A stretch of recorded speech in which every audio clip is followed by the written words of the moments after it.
So the 2013 charts of Google's most popular searches in Australia are just in, with the top Google search at number 1 being "What is twerking?", shortly followed by "Who is God?". Now, on saying this, I don't think you have to be a genius to figure out which of the two questions is more important to be asking Google. I mean, one could potentially explain the reality of our existence, while the other would potentially leave us scarred for the remainder of our existence. And look, I know there's a lot of skepticism surrounding this issue, and quite frankly, I don't blame you.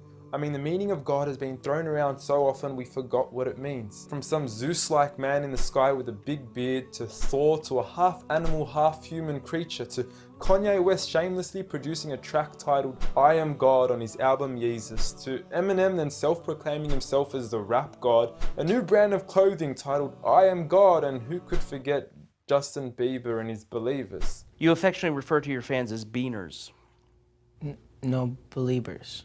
And now I understand that most of this may be exaggerated, and many of these examples are mere semantics and plays on words that are probably being taken out of context, as let's face it, nobody actually believes in Bieber, and I highly doubt that Kanye West considers himself a god. When someone comes up and says something like, "I am a god," everybody says, "Who does he think he is?" I just told you who I thought I was, a god. And now Kanye West smashes his head into a street sign really, really hard. Oh! Kanye. Oh, Kanye. Kanye, you okay? Sounds like Kay's got a new hit. A god. That's who I think I am. Kanye, you okay? So with all these misconstrued definitions of God, the least I could do is help clear the water and help us finally find out who is God. Well, to begin, let's start with the things that we all agree on. First and foremost, we're here. We just began and we exist. And like all things that begin to exist, they require a cause. Things don't just come out of nothing, and although at times we sometimes wish they would, they don't. If I told you that this glass sprang into existence, this glass made itself, you said Muhammad Ali's crazy. So in saying that, knowing the cause of us is crucial to understanding who God is. Although we are able to explain that we did have a beginning, as many leading cosmologists have affirmed, we are still left unanswered as to what was the cause of our beginning.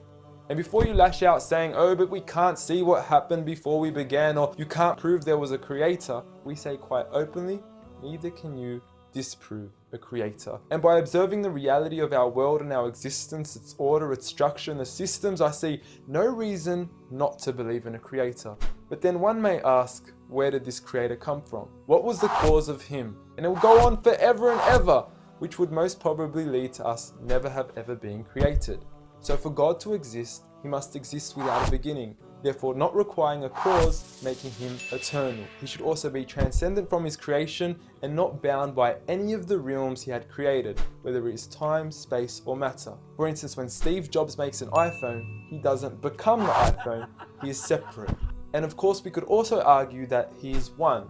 This makes the most sense, and it would also avoid any potential conflict between two disputing all-powerful gods with conflicting interests. But we still don't know which God is he.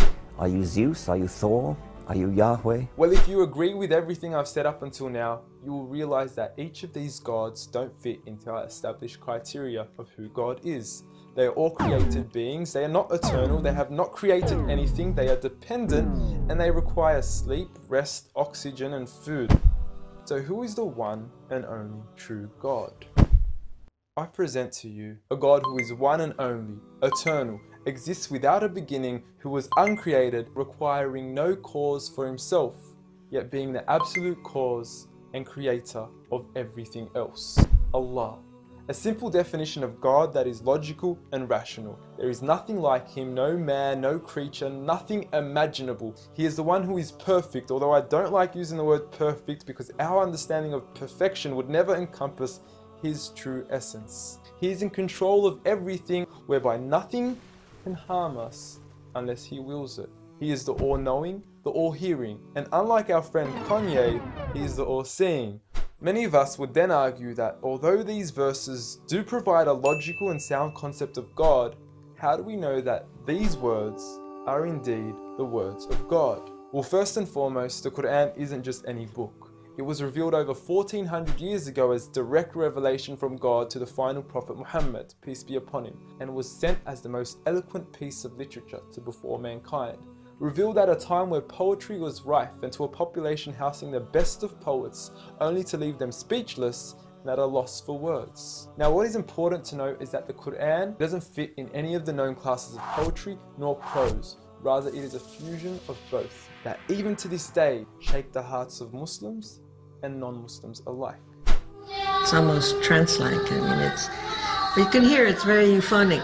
I mean, there's a lot of internal rhyme and end rhyme, and the rhythm is not predictable, and it's beautiful. Even to this day, the Quran remains incomparable and stuns humanity with its accurate references to science and history, from accurate descriptions of the human embryo to historically accurate references to the different rulers in the different Egyptian dynasties. And no matter how many times people will try to discredit the Quran on its authenticity, it remains standing. Will you please, at the very next science lesson, get some salt water, get some fresh water, and mix them and see what happens? The Quran says 2 seas, not 2 cups of water. And to those that doubt it is from God, the challenge is simple. Bring forth something that can compare. And now, although this challenge has been attempted multiple times throughout the past, history has witnessed that no man has been able to rival the Quran. But does this challenge still apply today? Well, we could surely put it to the test, and who better to choose than the self-proclaimed rap god. Call yourself the rap god. Eminem, dubbed the best of his time, being incomparable with anyone in his league. The last thing the world needs is another me. Now, if we compare the works of Allah with the works of Eminem, we are left with this. Slickety gibbity hippity hip hop, rappity rap, pack and a mac in the back of the act, pack, rap, yak, yakety yak, yak. At the exact same time, I attempt his lyrical acrobat stunts. Look, content-wise, I don't know. However, we can't deny that lyrically he is impressive. He has rhythm, rhyme, style, alliteration, and assonance. A short video online even indicates that in one of his songs he almost made every second to third word rhyme. But how does he compare with the Quran's smallest chapter of 3 verses, Surah Al-Kawthar? Now, in just 10 words, Allah is able to use over 30 linguistic and rhetorical devices, including emphasis, multiple meaning, grammatical shift, word order and arrangement, ellipsis, conceptual relatedness, intensification, choice of words, repetition, intimacy, exaggeration, and prophecy, along with many, many more. What's also important to note is that the linguistic devices in the Quran aren't just thrown about randomly. For instance, Allah would use palindromes strategically to describe the terms glorify your Lord and the orbiting of planets, as though both processes are occurring continuously, non-stop, one after the other. The shortest chapter in the Quran also contains a rhetorical device that no one can compete against nor replicate: prophecy. At the end of the first verse, Allah promises Muhammad, peace be upon him, that he would be given abundant good at a time when he was at one of the lowest points of his life, with a small amount of followers and low social status. He had even just lost his son, and his enemies were taunting him with cut-off lineage and progeny, yet Allah was promising him abundant good at this time.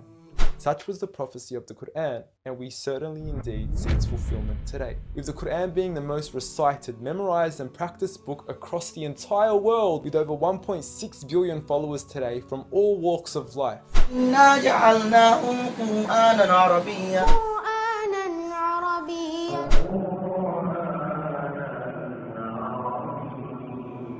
Now, I know many of you are probably thinking, okay, cool story bro, but what's the purpose of the Quran? Well, the importance is that it gives meaning to life, from our overall purpose of existence to why we're here and what happens once we die. God teaches us that each and every single one of us is being tested. We weren't created for mere play, we were created with a purpose, and that is to be obedient to God and His rules. Those who believe, there is reward, and those that don't and are arrogant, there is a punishment. And look, I apologize for trying to squeeze all this into one small video, but I've given you everything you need to know who God is and why we are here. So read.